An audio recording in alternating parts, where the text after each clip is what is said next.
नमस्कार, आप देख रहे हैं जनमोर्चा डिजिटल न्यूज़। मैं हूं सुनील यादव। आम आदमी पार्टी के राष्ट्रीय नेता राज्यसभा सदस्य संजय सिंह अयोध्या पहुंचे। उन्होंने पूर्व विधायक स्वर्गीय संत श्री राम द्विवेदी के पुत्र अजय कुमार द्विवेदी बब्बू के निधन पर उनके आवास पर पहुंचकर शोक व्यक्त किया। उन्होंने कहा कि अजय द्विवेदी के निधन से उनको व्यक्तिगत क्षति पहुंची है। बताते चलें कि स्वर्गीय संत श्री राम द्विवेदी बीकापुर विधानसभा से 3 बार विधायक रहे। उनके पुत्र अजय द्विवेदी राज्य पुरातत्व संग्रहालय में कार्यरत थे। संजय सिंह ने शोक संवेदना व्यक्त करने के बाद पत्रकारों के सवाल का जवाब देते हुए कहा कि महाराष्ट्र में भाषा के नाम पर हिंदी भाषी क्षेत्र के लोगों की मनसे द्वारा पिटाई करना दुर्भाग्यपूर्ण है। सभी भारतवासी देश में कहीं भी रह सकते हैं, कोई राज्य किसी की बपौती नहीं है। उन्होंने कहा कि सभी भारतीय भाषाओं का सम्मान होना चाहिए। संजय सिंह ने प्रदेश सरकार द्वारा एक पेड़ मां के नाम पर लगाने के अभियान पर निशाना साधते हुए कहा कि अयोध्या में लोगों के घर बुलडोजर लगाकर तोड़ दिए गए और भाजपा सरकार मां के नाम पर पेड़ लगाने की नौटंकी कर रही है। संजय सिंह ने कहा कि प्रदेश में प्राथमिक स्कूलों को बंद करके भाजपा सरकार ने शिक्षा को चौपट करने का काम किया है। उन्होंने कहा कि आम आदमी पार्टी प्रदेश में मसाला बनाम पाठशाला की लड़ाई लड़ेगी और स्कूल बचाओ आंदोलन चला करके भाजपा की पोल खोलने का काम करेगी। संजय सिंह ने कहा कि आम आदमी पार्टी पंचायत चुनाव अकेले लड़ेगी। संजय सिंह ने कांवड़ यात्रा में पैंट खोलकर धर्म चेक किए जाने को दुर्भाग्यपूर्ण करार दिया। उन्होंने कहा कि देश भाजपा के विभाजनकारी एजेंडे से नहीं चलेगा, देश धर्मनिरपेक्षता और संविधान से चलेगा। उन्होंने कहा कि त्यौहार प्रेम भाईचारा बढ़ाने के लिए होता है, लेकिन भाजपा त्यौहार में भी नफरत फैलाने का काम करती है। संजय सिंह के साथ प्रदेश आम आदमी पार्टी के अध्यक्ष सभाजीत सिंह, अध्यक्ष अनिल प्रजापति, मोहम्मद इजराइल, सुनील मौर्य, मोहित महाराज, शाहजहां मास्टर, इरशाद हसन, मोहम्मद सूफियान, गायत्री मिश्र, गुड़िया रायन, हरिशंकर त्रिपाठी सहित कई नेता मौजूद रहे।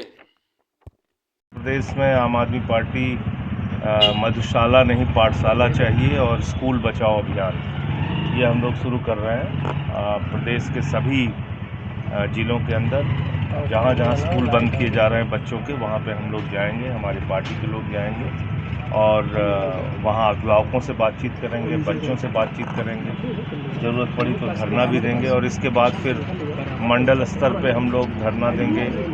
मैं सुप्रीम कोर्ट में जो हाई कोर्ट में मामला खारिज हुआ है, बड़े अफसोस की बात है कि बच्चे उम्मीद से गए थे कि शायद सरकार ने उनकी बात नहीं सुनी, न्यायालय उनकी बात सुनेगा, लेकिन जज साहब ने भी याचिका खारिज कर दी। तो अब रास्ता हाई कोर्ट का है और सड़क का है।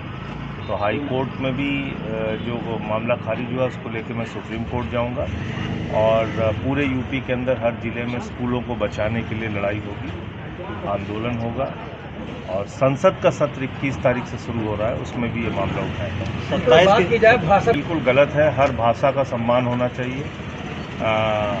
हम लोग भारतीय भाषाओं के पक्षधर हैं, वो चाहे तमिल हो, मराठी हो, उड़िया हो, चाहे वो असमिया हो, बंगाली हो, तो हम सभी भाषाओं का सम्मान करते हैं। तो हिंदी से भी किसी को नफरत करने का अधिकार नहीं है। हिंदी की भाषा भी इस देश की भाषा है और बड़ी आबादी हिंदी भाषा बोलती है। तो उससे कोई मराठी व्यक्ति अगर यहाँ पे आएगा, उसके साथ अगर कोई हिंदी भाषी व्यक्ति भी दुर्व्यवहार करेगा, हम उसके भी खिलाफ बोलेंगे। हम ये नहीं चाहते कि इस देश में भाषा के नाम पे कोई लड़ाई हो, झगड़ा हो।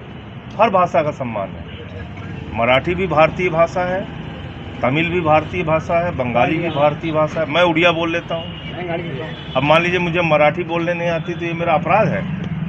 मैं उड़ीसा में रहा, वहाँ पे वो भाषा सीखी, मैं बोल लेता हूँ। लेकिन अगर कोई उत्तर भारतीय जा रहा है महाराष्ट्र में और वो मराठी नहीं बोल पा रहा है, तो इसमें उसकी क्या गलती है, क्या उसका अपराध है? और उसके कारण से उसके साथ मनसे के लोग मारपीट करें, तो ये कतई ठीक नहीं है। और इसमें सख्त कार्रवाई तैयारी है। 17 के चुनाव क्या कहेंगे? अभी हम लोग 26 के चुनाव पे पूरा फोकस कर रहे हैं। पंचायत का चुनाव जो 2026 में होगा, उसके लिए गांव-गांव में संगठन निर्माण कर रहे हैं। जनता के लिए आंदोलन भी कर रहे हैं, चाहे शिक्षा का सवाल हो, अस्पताल का सवाल हो, श्रमदान का भी अभियान चला रहे हैं पूरे प्रदेश में। तो हम लोग अभी पंचायत चुनाव की तैयारी कर रहे हैं और अगर योगी सरकार फैसला लेती है कि ब्लॉक प्रमुख का चुनाव सीधे जनता से कराया जाए, जिला पंचायत अध्यक्ष का चुनाव सीधे जनता से कराया जाए, तो हम उसका भी स्वागत एक करेंगे। पेड़ माँ के नाम लगा रहे हैं जो देखिए कितनी बुरी तरीके से लोगों के घर तोड़े गए, बुलडोजर चलाए गए। अब आप एक पेड़ लगाने की बात कर रहे हैं, हाईवेज के नाम पे कितने पेड़ उखाड़े जाते हैं, तोड़े जाते हैं। तो इसलिए मुझे लगता है कि खाली कहने से नहीं, ज़मीन पे भी करके दिखाना पड़ेगा। तो ये सवाल है। दूसरी बात, अभी कांवड़ यात्रा का जो मामला चल रहा है वो भी ठीक नहीं है। जी आप उत्तर प्रदेश में त्यौहार जो है वो तनाव का कारण बनता जा रहा है। होली हो तो तनाव, दिवाली हो तो तनाव, ईद हो तो तनाव, बकरीद हो तो तनाव, मुहर्रम हो तो तनाव। तो त्यौहार तनाव का कारण थोड़ी बनना चाहिए। अब कांवड़ का महीना है, उसको, उस पर्व को हर्षोल्लास के साथ सब मनाएं। अब आप पैंट खोल के धर्म चेक कर रहे हैं, ये अधिकार किसने दे दिया? ये किसने दे दिया अधिकार? तो इसलिए दुनिया का कोई भी मुल्क नफरत की बुनियाद पे आगे नहीं बढ़ पाया, और उसका सीधा उदाहरण पाकिस्तान है, बगल का देश। तो जिस देश में नफरत, हिंसा, दंगा फसाद को बढ़ावा दिया जाएगा, वो देश तरक्की नहीं कर सकता। इसलिए हिंदुस्तान को अगर तरक्की करना है तो हमारी जो पहचान है धर्मनिरपेक्षता की, अमन चैन की, भाईचारे की, हमको उस पर कायम रहना चाहिए। धन्यवाद।